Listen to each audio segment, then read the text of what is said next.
네, 150년의 전통을 이어가고 있는 천동입니다. 지금까지 많은 분들이 저를 통해서 그리고 저의 컨설팅을 통해서 해결하고자 하는 것들 중에 하나가 뭐냐면요, 바로 자식에 대한 이야기입니다. 우리 자식 잘 될 수 있는 집, 우리 자식 시험 합격할 수 있는 방, 우리 아들, 딸 결혼해서 잘 살 수 있는 그런 집 찾아주세요 라고 많은 분들이 그렇게 의뢰를 하시는데요. 그래서 준비했습니다. 오늘은 이러한 풍수적인 내용도 그렇지만은요, 진짜 제대로 자녀를 키우고 잘 될 수 있는 방법에 대한 말씀을 드리려고 하는데요. 오늘 말씀드리는 내용들은요, 다 제가 혼자서 생각을 한 것이 아니라 실제 노년의 삶을 컨설팅 해드리는 그 전문가분의 강연, 그리고 제가 만났던 의뢰인분들 중에서 성공한 자녀를 키운 그 부모님들의 이야기를 바탕으로 해서 내용을 구성을 한 것이니 끝까지 잘 보시고 여러분들의 행복한 그리고 풍족한 그 가족 환경을 꾸려 나가시길 바랍니다. 자, 이와 더불어서 이 자녀들이 잘 지낼 수 있는 그러한 공간을 찾고 그리고 꾸며주고자 하신다면요, 저희의 풍수 컨설팅을 통해서 그 바람들을 이룰 수 있으니 저희 회사 홈페이지를 통해서 문의 주시기 바랍니다.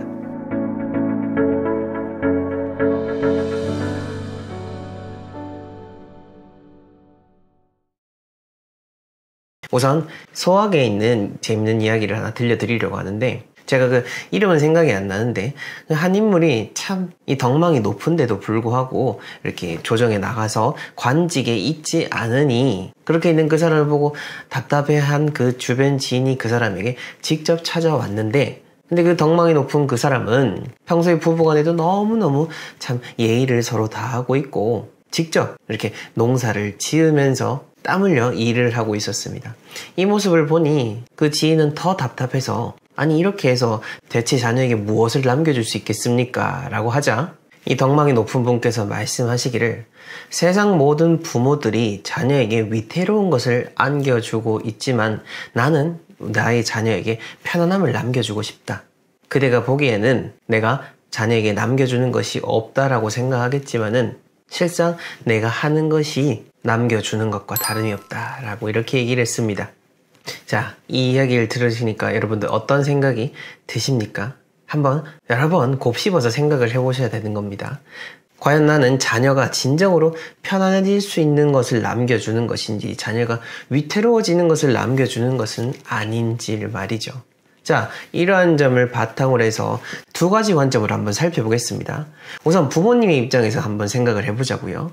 많은 부모님들이 예를 들어 30대에 결혼을 못한 이 딸이 있다라고 한다면은 우리 딸 결혼 잘할 수 있는 그런 좋은 집 찾아주십시오 라고 하실 수 있을 겁니다. 뭐 물론 좋은 터 혹은 옛날 이렇게 마을에 가보게 되면은 쌍봉으로 되어 있는 그런 마을에 쌍둥이가 더 많이 태어난다 라는 이야기도 있고, 또한 자녀가 잘 출산할 수 있도록 이것저것 또 찾아서 지형적으로도 맞추고 집도 맞춰서 지으면 할 수는 있습니다. 하지만 지금 우리가 살고 있는 이 도심의 형태, 아파트의 형태에서는 설령 구조적인 부분으로서 보완을 해드릴 수는 있다 할지라도 기본적으로 본인이 타고난 운명이라는 것도 있을 것이고 여러 가지 현실적인 측면도 있기 때문에 이런 풍수적인 부분을 고려하는 것이 나쁜 것이 아니라, 이런 자녀에 대한 결혼을 뭐 어떻게든 내가 스스로 한번 해결해보고자 하는 그 마음이 오히려 자녀에게 부담이 되고 그게 좋은 인연으로 이어지지 못할 확률이 높다라는 겁니다. 실제로 제 주변에서도 억지로 결혼을 시킨 분들이 더 많이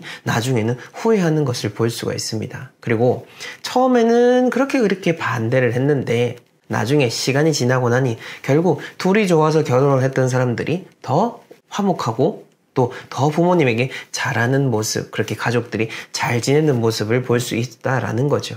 그래서 만약 여러분들이 부모의 입장이다 라고 한다면은 자녀가 결혼을 못해서 고민이다? 그러면은 일단 집 밖으로 내보내는 게 저는 우선이다 라고 생각을 합니다. 자녀 좋은 짝 만나게 해줘야지 라고 하면서도 우리 자녀 편하게 해야지 라는 생각 때문에 계속해서 품 안에 두려고 하는데, 뭐 물론 집안에 같이 살아도 그냥 자녀 마음대로 이렇게 돌아다니면은 그러면 상관이 없을 수는 있겠지만은, 그렇다고 해도 어쨌든 한 집에 살기 때문에 부딪히는 부분이 분명히 있을 겁니다. 자, 그렇게 봤을 때 자녀가 진짜 결혼하기를 원한다면은 일단은 밖으로 내보내는 게 우선이다라는 겁니다. 제가 집 밖에서 뭘 하겠어 라는 생각이 드시죠? 그러면은 집 밖에서 뭐 할지도 못하는데 결혼은 어떻게 하겠습니까? 일단 어떤 식으로든 집 밖으로 내보내는 게 중요한 겁니다. 자, 그 다음 자녀가 취업을 못해서 고민이다? 그러면 또 집 밖으로 내보내야 됩니다. 자녀를 집 밖으로 내보내서 어떻게든 뭐라도 일을 할 수밖에 없는 상황을 만들어 줘야 되는 거죠. 사람이라는 동물이 물론 천차만별이겠지만은 기본적으로 뭔가 육신이 편안하고 믿을 구석이 있으면 노력을 덜 하게 될 수밖에 없습니다. 내가 이렇게 차일피일 하루 이틀 시간을 보내고 공부도 빈둥빈둥 대강을 해도 어차피 부모님 지원해주고 짜증나면은 그냥 틀어박혀서 지낼 수 있는 그런 부모님의 집이 있으면은 계속해서 내가 해야 될 걸 미루게 되는 거죠. 그거는 본능인 겁니다. 그건 자녀가 나쁜 거 아니고 자녀가 무기력해서도 아닌 겁니다. 어떻게든 때가 됐으면은 내보내는 게 우선인 거죠. 물론 딱 일정하게 부모와 자녀 간의 얘기가 다 끝나서 딱 내가 너 2년 동안 지원해 줄게. 너 그 안에서 어떻게든 해결을 해라. 이런 식으로 해서 열심히 하도록 한다면은 모르겠지만 그게 아니라 그냥 막연히 우리 애 원래 머리 좋았는데 그냥 지금 때가 안 좋아서 삼재라서 뭐가 어떻게 해서 지금 저러고 있지. 나중엔 잘 될 거야. 이런 마음으로 계속 안고 있으면은 그냥 계속 품 안에만 있을 확률이 높은 겁니다. 제가 아까 얘기 드렸던 그 소화기 이야기를 한번 잘 생각을 해보셔야 되는 겁니다. 자, 이제 자녀의 입장에서 한번 생각을 해보겠습니다. 나이가 장성함에도 불구하고 계속 부모님 집에 살고 있는 자녀들. 물론 여러 가지 경제적으로도 편안하고 내 몸도 편안하죠. 그러다 보니 계속해서 지내게 되고 부모님에게 얹혀 살게 되는데 그렇게 해서 만족해서 다 잘 지내면 상관이 없어요. 그런데 이렇게 지내면서 또 한편으로는 막 이렇게 불평을 하는 자녀들도 참 많다라는 겁니다. 우리 부모님 너무 구속해. 내가 마음대로 뭘 하지를 못해. 이렇게 생각을 하는 거죠. 자, 그렇다면은 과감하게 부모에게 경제적인 지원을 끊고 박차고 나가면 되는 겁니다. 내가 그럴 돈이 어딨어? 라고 한다면은 그럼 그냥 불평하지 말고 제대로 지내야죠.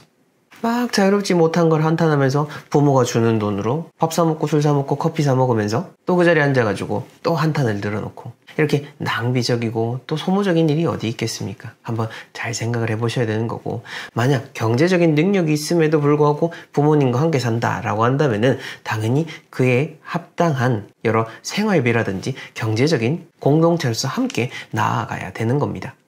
부모님이 돈이 남아 돌아서 이렇게 자녀들을 지원해 주겠습니까? 결국에는 나중에 미래에 끄집어 써야 될 거 미리 땡겨가지고 자녀에게 주는 거고 나중에 10,000원짜리 밥 먹을 수 있는 거 5,000원짜리 밥 먹는 걸로 이렇게 줄어들 수밖에 없는 거죠. 돈이라는 거는 한정이 돼 있고 각 집안마다 경제력이 그게 다 어느 정도는 정해져 있지 않습니까? 그렇게 봤을 때 부모님들은 어쨌든 최종적으로는 자녀가 행복하기를 원하지 않습니까? 그러면은 자녀가 진정으로 행복할 수 있도록 조금은 엄하게, 조금은 냉정하게 그렇게 떼어버릴 필요가 있다라는 것을 생각을 해주시고 자녀분들 역시도 마찬가지인 겁니다. 좀 더 냉정하게 내가 그 부모의 미래를 끌어써서 단지 내 지금의 육신의 편안함만 누리고 있는 것은 아닌지를 잘 돌이켜 봐야 된다라는 거죠. 자, 그렇다면은 이제 자녀를 떠나보낸 부모님들은 어떻게 해야 되느냐라는 건데 물론 지금까지는 막연히 자녀만 바라보고 살았으니 어떤 새로운 삶을 추구하기가 쉽진 않을 것입니다. 그런데 어쨌든 말이죠. 우리는 이제 장수하는 시대를 살고 있고 지금 60이신 분들이 거의 대부분 100세까지 살게 되는 것이 현재 상황인 겁니다. 자, 그렇게 보자면은 남은 3, 40년 동안 그저 그냥 넋놓고 지낼 수만은 없지 않습니까? 예전 한 기업체 회장님도 90년도에 60대가 되셔가지고 회장님이 그렇게 현직에서 물러나오고 이제는 남은 여생 동안 그냥 죽을 날만을 기다리면서 하루하루 보내야지 라고 생각을 하셨다고 합니다. 그리고 나서 무려 30년이 지나고도 계속해서 지내고 있는 것을 보고 그때 90이 넘은 나이에 그 생일에 너무나도 후회를 했다라고 합니다.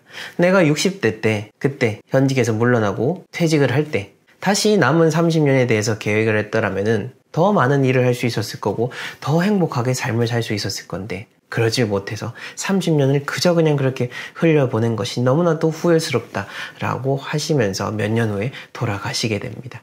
그만큼 살아보지도 않은 네가 뭘 알겠냐라고 생각하지 마시고요. 어차피 우리가 태어난 날에는 순서가 있어도 가는 날에는 순서 없습니다. 그리고 어차피 가는 날 정해져 있지 않기 때문에 하루하루 행복하고 건강하게 살아야 되고 특히 지금 우리의 상황상으로는 그렇게 살아야만 하는 그런 시절이 되었습니다. 일본에서도요, 가장 염분을 많이 섭취하는, 그러니까 쉽게 말해서 식습관이 좋지 않은 마을인데도 불구하고 그 마을이 그렇게 장수하시는 분들이 많다라고 합니다. 근데 그 마을의 그 장수의 비밀을 봤더니 그 마을 노인분들께서는 식습관은 다른 마을보다는 조금 못할지 몰라도 일자리가 유독 많아서 노인분들께서 일할 곳이 많다 보니 그분들이 계속해서 일을 하면서 스스로 생기를 만들어내고 에너지를 만들어내서 오래오래 사셨던 겁니다. 자, 그렇게 봤을 때 젊든 나이가 많든 계속해서 우리가 일을 할 수 있는 것, 계속해서 내가 뭔가 에너지를 내고 즐겁게 혹은 어떤 책임감을 가지고 할 수 있는 것을 찾아야 된다라는 것. 그리고 그렇게 할 수 있도록 건강한 몸, 평안할 수 있는 좋은 집에서 지내야 된다라는 것. 그 점을 끝으로 말씀을 드리면서 오늘 여러분들의 가족에 대해서 한번 잘 생각을 해보시길 바랍니다. 자, 오늘 첫 번째는요, 바로 보여지는 것에서부터 자유로워져야 된다라는 겁니다. 자, 오늘 지금 제가 들려드린 이야기는 제가 직접 또 삶에 대입을 했고 또 그를 통해서 무일푼으로 직장에 나와가지고 단기간에 아주 빠르게 성장할 수 있었던 그 제 삶의 노하우이다 하니까요. 신뢰를 가지고 들어주시면 됩니다. 보여지는 것에서부터 자유로울 수 있도록 교육이 되어야 되고 또 우리가 그렇게 생각을 해야 된다라는 거죠. 여러분들의 삶을 한번 들여다보십시오. 여러분들은 보여지는 삶을 위해서 얼마나 많은 노력과 그런 자본을 투입하고 있는지 말이죠. 그중 가장 대표적으로 뭐가 있죠? 바로 집이죠. 많은 분들 그렇게 얘기하시지 않습니까? 이 집은 내게 아니라 은행 거다 라고 하시면서 항상 나에게 들어오는 월 고정 수입의 대부분을 다 그 집과 관련된 돈으로 나가게 되는 거죠. 이거와 더해서 우리 한국인들 각종 뭐 옷이든 가방이든 뭐 다른 모든 것들 다 이런 소비에 대한 것들을 보게 되면은 전부 다 보여지는 것을 위해서 항상 플러스 알파로 돈을 쓰게 된다라는 겁니다. 집도 마찬가지인 거죠. 어떤 내가 편안하고 그리고 뭐 학군을 위해서 그리고 더 좋은 직장을 위해서 나아가는 부분도 있겠지만은 사실 그것보다는 어디에 사느냐 때문에 더 많은 돈을 과잉해서 쓰게 되는 측면도 분명히 있다라는 겁니다. 제가 얼마 전에도 영화를 한 편 보게 됐는데 24년도에 나온 영화인데요. 그 영화 안에서 보게 되면은 50대 여성의 이제 세계적으로 그런 성공한 작가의 모습을 그리면서 작가가 타는 차는 그 아우디 소형 SUV였고요. 입고 있는 옷은 여러분들 잘 알고 계시는 그 명품 패딩 있죠. 그 몽클레르를 위에 입고 있었고 또 가방으로는 그 구찌 진 가방을 들고 있었습니다. 물론 그 영화상에서 그 협찬일 수도 있겠지만은 부유한 모습을 그리기 위해서 사용했던 그 차나 옷이나 가방이라고 하는 거 그런 전 세계적으로 유명한 작가임에도 그렇게 입는데 근데 우리 주변에 돌아보게 되면은 그 정도 하고 다니는 분들 상당히 많습니다. 자, 그렇게 보자면은 실상 우리나라 특히 대한민국 사람들은 그런 보여지는 외적인 소비가 너무 많기 때문에 이런 보여지는 돈들 벌기 위해서 더 많이 노력을 해야 되는 거고요. 또 끊임없이 보여지는 것 때문에 계속해서 나를 비교하게 되니까 행복해지지도 않고 도는 돈대로 다 나가고 결국 인생 전체로 봤을 때는 가성비가 떨어지는 삶을 살게 된다라는 측면인 거죠. 저 역시나 좋은 동네가 어딘지 다 알고 있고 좋은 옷, 좋은 가방, 좋은 차 뭔지 다 알고 있습니다. 또 그걸 갖고 싶은 마음도 있고요. 하지만 이제 그 갖고 싶은 마음이라고 하는 것을 너무 지나치게 타인을 의식해서 나의 수준보다 과하게 소비를 하거나 12개월 할부를 끊어가지고 샤넬백을 사거나 성능이고 뭐고 상관없이 오로지 그냥 벤츠여야 돼, BMW여야 돼 하는 마음으로 그렇게 차를 사거나 하게 된다면 참 여러모로 피곤해지고 결국은 이게 나를 진정으로 그 행복해지게 만들 수 없다라는 것 우리가 그 점을 잘 기억하고 또 자녀분들에게도 이런 보여지는 것이 아니라 진정한 네 행복이 뭔지 진짜 이걸 샀을 때 네가 행복한지 그리고 이 돈을 아끼고 다른 걸 했을 때 더 행복해질 수 있는 건 없는지에 대한 부분들을 알려줘야 된다는 거죠. 뭐 물론 그렇습니다. 이 자녀를 갖고 있는 그런 부모의 마음으로 봤을 때는 우리 자녀 무한히 또 좋은 거 해주고 싶고 무한히 좋은 곳에 살게 해주고 싶겠죠. 하지만 그것 때문에 너무너무 계속해서 위만 바라보면서 지금의 것은 돌아보지 못하는 그런 삶을 살도록 만들게 되면은 결국 자녀도 불행해지고 부모도 불행해지고 다 같이 항상 부족함에 허덕이면서 불행 속에서 살게 된다는 점 그 점을 말씀드리고 싶습니다. 그리고 이 보여지는 것은 직업의 측면으로도 볼 수 있죠. 저의 상황을 예로 들어보겠습니다. 저 같은 경우에도 나름 좋은 대학에 나가지고 전문직의 뜻을 품고 참 오랫동안 그런 수험 생활을 유지하긴 했습니다만은 이 풍수라는 것이 결국에는 더 가치가 있고 진정으로 평생토록 공부를 해야 되고 많은 사람들이 알아야 되는 깊은 지혜를 담고 있음을 제가 알게 되면서부터 이제 이것을 연구하고 본격적으로 많은 분들에게 알리고자 하는 그런 뜻을 내게 된 거죠. 그런데 말이죠, 제가 남들에게 보여지는 그런 시선을 생각했다라고 한다면은 지금 이렇게 풍수를 이야기하기가 정말 어려웠을 겁니다. 여러분들도 여러분들의 삶을 잘 내게 하기 위해서 제 얘기는 듣고 있겠지만은 실상 여러분들의 자녀가 뭔가 풍수를 공부하고 다음에 집에 가게 되고 남의 묘자리를 봐주러 가게 된다라고 하면은 그다지 좋아하지 않으실 겁니다. 저도 그렇게 보여지는 것만 생각을 한다면은 당연히 멋있게 입고 강의만 하고 다니면은 좋겠죠. 하지만 그것이 문제가 아니라 진정으로 다른 사람을 위해서 다른 사람의 그런 부족한 공간 그리고 다른 가문을 살리기 위해서 그 조상님들이 묻혀 계신 묘지, 화장터 그런 공간들도 다 편견 없이 다 다니고 그렇게 하다 보니 이것이 또 복이 되고 또 저의 또 새로운 영역이 되어서 많은 분들이 인정을 해주고 계시는 거죠. 그리고 이 풍수라고 하는 거 옛날에는 질이라고 했죠. 그리고 조선시대에 그 분류 체계로 보자면은 잡과 안에 있는 음양과에 배속이 되었고요. 그 음양과랑 거의 같은 지위에 있었던 것이 의과 그리고 율과라고 해서 지금의 그런 의사들, 판검사들 이렇게 다 같은 급이었습니다. 어찌 보면 이 직업이라는 것도 참 시류에 따라서 그 가치가 오르락내리락 하는 건데 각각 다 의미가 있는 일인 거고 그 어떤 일이든 그 본인이 어떤 마음으로 임하느냐에 따라서 달라지는 것이니까요. 설령 법관이라고 해도 오로지 돈을 벌기 위한 마음으로서만 살아간다면은 그게 무슨 법관으로서의 의미가 있고 그런 삶이 무슨 도움이 되겠습니까? 여러분들이 그 점을 잘 생각하셔가지고 남은 삶이라든지 혹은 자녀분들의 삶에 대해서 그런 방향을 잘 잡아주시면 좋을 것 같습니다. 자, 그 다음 두 번째로는요.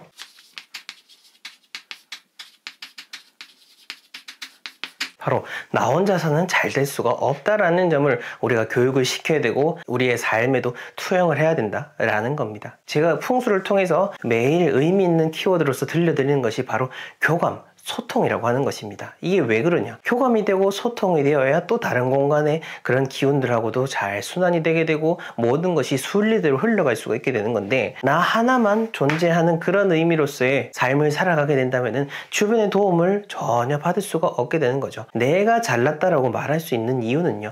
다른 사람들이 또 있기 때문에 그렇게 내가 잘났다라고 그런 상대적인 평가를 할 수가 있는 거고 그 어떤 일을 하든 간에 절대자가 아닌 이상은 모든 것에 있어서 다른 사람의 손길이 없었으면은 내가 살아갈 수가 없었다라는 겁니다. 이렇게 했을 때 나 혼자 잘 될 수 있는 것이 아니라 타인도 있는 것이고 그런 마음으로 무엇이든 임하게 되면은 무엇이 쌓이느냐? 바로 인복이라는 것이 저절로 생겨나게 되는 겁니다. 운이라고 하는 것 그리고 다 이게 복이라고 하는 거죠. 그리고 이런 것들은 기본적으로 마음가짐에서부터 비롯이 되는 건데 근데 요즘 보게 되면은 어린 학생들에게 있어서 지극히 개인적이고 지극히 이기적으로 흘러가고 있다라는 것을 알 수가 있는데 그게 참 안타깝죠. 우리 자녀가 손해보는 것 같더라도 뭔가 함께 아우르면서 갈 수 있는 그런 가치를 지니고 그런 여유를 지닌 삶을 살 수 있게 되면은 궁극적으로는 더 높은 차원의 삶을 살 수가 있게 되는 겁니다. 그러니까 나 혼자서 잘 될 수 있는 것은 절대 없다라는 점을 생각을 하면서 살아갈 수 있도록 해야 되는 것이고요. 그 다음 세 번째로는 고민하는 시간을 줘야 되는 겁니다. 자, 중고등학생이 한번 예를 들어볼까요? 중고등학생의 경우 수학 어려운 문제를 접하게 됩니다. 이 수학 어려운 문제를 이제 어떻게 하면 풀 수 있을까 고민을 하죠. 근데 아마 대부분의 학생들 고민 조금 해보다가 안 되면은 답지를 돌아보게 되고 그렇게 흘려버리게 될 겁니다. 그날 공부해야 되는 양이라든지 여러 가지가 있다 보니까 오래 시간을 투입하지 못하는 것 때문인데 근데 궁극적으로 지금 우리가 수능 체제이지 않습니까? 이 수능 체제라고 하는 것은 사고력에 대한 부분입니다. 이 사고력이 길러져야 문제를 더 많이 풀어내고 더 어려운 문제도 풀어낼 수가 있게 되는 거죠. 그냥 단순히 반복해서 하게 되면은 그 성장 속도가 극히 더디다라는 겁니다. 오히려 여러분들의 자녀가 문제 해결력을 기를 수 있도록 충분한 시간을 확보해 주시고 압박을 하지 않는다라면은 분명 1, 2년 내에 정말 괄목할 만한 그런 성적의 향상을 볼 수가 있을 겁니다. 문제 해결력을 스스로 기르게 되는 것은 내 삶에 있어서도 여러 가지 문제에 있어서 어떻게 하면 내가 주체적으로 뭔가 해결할 수 있는지 그리고 뭐가 더 나은 방향인지를 알 수가 있기 때문에 충분히 생각할 수 있는 시간을 확보해 줘야 된다. 그리고 우리의 삶에서도 그런 사색의 시간을 가져야 된다라는 점입니다. 제가 예전에 잠깐 그 대학교에 그 교직원으로 근무했었었는데 요즘도 이제 그렇게 들려오는 얘기를 듣다 보면은 정말 가관입니다. 사실 어찌 보면은 부모님들의 잘못이기도 한데요. 장성한 자녀가 대학에 갔으면은 모든 걸 다 이제는 스스로 해야 되는 겁니다. 근데 여러 가지 학교 그런 교육 제도에 대해서 부모님께서 전화를 주시고 대신 해결을 하려고 하고 거기에 대해서 뭔가 막히는 게 있으면 직원들에게 화풀이를 하곤 합니다. 뭐 우리 집 자녀 그렇지 않아. 내가 뭐 그런 부모겠어 라고 생각하시지 마시고요. 다 이게 우리의 일이고 우리의 문제일 수가 있는 겁니다. 그 점을 잘 생각하셔가지고 오늘 제가 말씀드린 이 세 가지 가치를 통해서 분명 더 잘 살아갈 수 있다라는 점 제가 강조드리고 싶고, 저 역시나 이 세 가지 계속해서 제 삶에 도입하면서 빠르게 성장을 이뤄나가고 있다라는 점을 말씀을 드리니까요. 자, 우선 자녀가 풍족해지기 위해서 줘야 될 그 첫 번째는요, 바로 결핍입니다. 결핍. 생각하지도 못하셨죠? 결핍이라고 하니 우리 아이에게는 어떤 결핍도 없어야 되는데 라고 생각하실 겁니다. 하지만 말이죠, 여러분들, 진정한 부자의 집안, 그리고 우리나라뿐만 아니라 동서양의 그런 오래도록 부를 유지하는 집안에서는요, 아이들에게 어릴 때부터 절제하는 연습을 가리킵니다. 그 절제라고 하는 것은 곧 결핍이라는 상황에 놓여지게 만드는 거죠. 그리고 그 결핍된 상황 속에서 본인이 가지고 있는 여러 가지 자원들을 잘 꾸려나가고, 또한 그 상황에 맞춰서 인내력을 키울 수 있도록 하는 것. 그렇게 해서 계속해서 지금도 부를 유지해오고 있습니다. 많은 분들이 뭐 부자 집안은 그냥 되는 줄 아시는데 절대 그렇지 않습니다. 여러분들이 생각하지 못하는 그 이상으로 더 많은 교육들, 정말로 진짜 골치 아프고 차라리 그냥 돈 없이 사는 게 낫겠구나 라고 싶을 정도로 그렇게 오래도록 부를 유지한다는 것이 정말로 힘들고 어려운 일입니다. 제가 말씀드리고자 하는 것은, 그렇게 부자들은 결핍이라는 것을 통해서 그 부를 유지할 수 있도록 자녀에게 교육하고 있는데, 대부분의 보통의 그런 사람들은요, 자녀에게 무엇을 주죠? 결핍이 아니라 어떻게든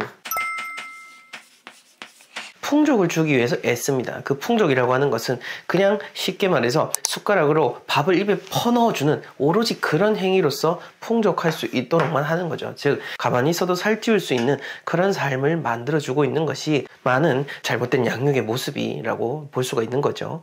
얼마 전에 그 강연 프로그램에서도 인용을 드시는 게 뭐냐면은, 진짜 집안이 이제 풍족하게 그렇게 잘 지내고 계신 그 교수님인데, 그 교수님이 그 자녀가 취직을 못했다라고 해도 절대 들여다보지 않는데요. 자녀가 취직을 못했다고 해도 뭐 어디 아는 사람한테 부탁하지도 않고 쉽게 그렇게 연결시켜 줄 수 있음에도 불구하고 그 어떤 도움도 주지 않는다라고 하는 거죠. 그게 왜 그런 거죠? 자녀를 미워해서 그럴까요? 절대 아닙니다. 자녀를 너무나도 사랑하고 있고 그 삶의 그런 방향을 결정하지 못해서 너무나도 가슴 아파하지만은 그렇게 도와주는 것이 자녀에게 도움이 되지 않는다는 것을 알고 있기 때문인 거죠. 자, 그런 면에서 여러분들이 자녀들에게 우리가 지금까지 얼마나 많은 결핍을 주고 교육을 시켰는지 한번 돌아보시면 좋을 것 같습니다. 자, 그 다음 두 번째로는요, 책임. 사실 요즘 이 책임을 지지 않으려 하는 모습들이 너무나 당연시하게 되고 있습니다. 가장 대표적으로는 법적인 책임인 거죠. 우리가 법을 저지르고도 그냥 그럴 수 있었지라고 심정적으로 호응을 한다라든지 그런 국민적인 공감대가 형성이 되게 되면은 기존의 법질서 자체마저도 부정을 하는 그런 시대를 살고 있습니다. 자, 그럴 때일수록 우리가 잘 생각해야 되는 것은, 그런 법이든 뭐든 다 떠나서 나 하나의 스스로의 그런 개인에 대한 책임을 잘 질 수 있는 그런 사람으로 만들어 나가야겠죠. 지금 우리는 모두 다 내 뜻대로 할 수 있는 거에 초점이 맞춰져 있습니다. 내 뜻에 맞춰서, 내 욕망에 맞춰서 그거를 성취하고 이뤄나갈 수 있는 것들로만 우리의 삶들이 채워져 있기 때문에 오로지 욕망을 추구하는 거에만 꽂혀 있는 거죠. 그러다 보니까 욕망을 추구하는 건 괜찮은데 욕망 추구 이후에 따라오는 그 책임에 대한 것은 우리가 생각을 하지 못하고 자녀들에게도 알려주지 못하고 있다는 거죠. 무엇이든요, 그냥 곱게 키우는 것이 다 중요한 것이 아니라 진짜 이 사회 속에서 잘 살아갈 수 있는 그 한 사람을 만드는 것이 너무나 중요하고, 그러기 위해서는 진정 본인의 한 말, 본인이 하는 행동에 대해서 책임을 질 수 있는 그런 아주 바른 사람을 만드는 것이 중요하다라는 거고요. 그 다음 세 번째로는요,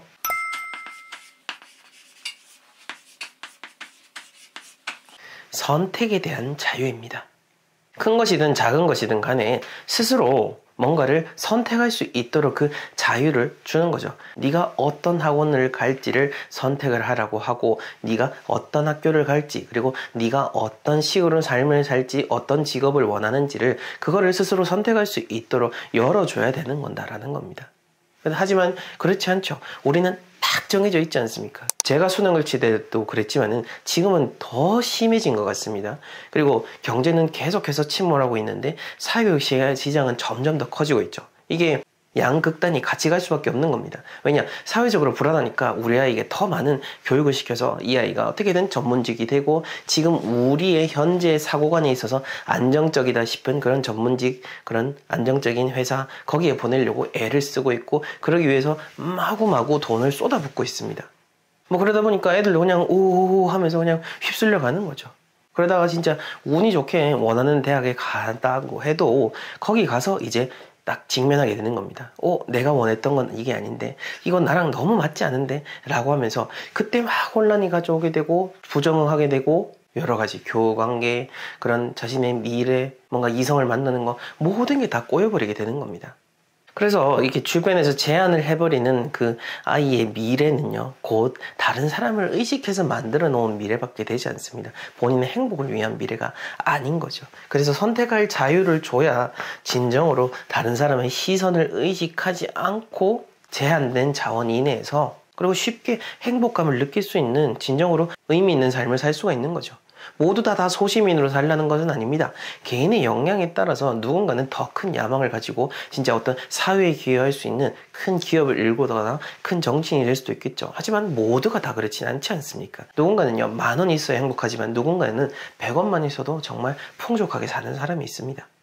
이제 그 본인이 100원에 만족하는 삶인지 10,000원에 만족하는 삶인지는 부모가 만들어주는 것이 아니라 자녀들이 스스로 결정할 수 있는 그 틀을 만들어줘야 된다라는 것을 생각해 주시면 좋겠습니다.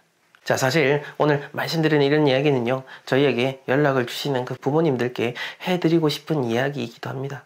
40이 넘은 자녀에 대한 그 취직을 걱정하시고 40이 넘은 자녀에 대한 그 결혼을 걱정하시는 거, 물론 부모 입장이면 당연할 겁니다. 네가 부모 입장 돼봐라 라고 생각이 드실 겁니다. 맞습니다. 하지만요, 그렇게 하고 있는 그 마음을 쓰는 것이 결코 도움이 되지 않기 때문에 제가 이렇게 이야기를 드리는 것이니까, 오늘 제가 말씀드린 이야기 잘 생각을 하셔가지고 올바르게 양육을 하시고, 또한 그들이 알아서 잘 될 수 있도록 마음으로 염원을 하시면 좋겠습니다. 이렇게 했을 때 부모의 삶도 풍족해지고, 또한 자녀의 삶 역시나 스스로 진취적으로 나아갈 수 있는 그런 평안한 삶이 될 수 있다는 것을 다시 한번 말씀드리면서 오늘 이야기 마무리하도록 하겠습니다. 네, 전 다음 시간에 더 의미 있는 이야기로 찾아뵙겠습니다. 감사합니다.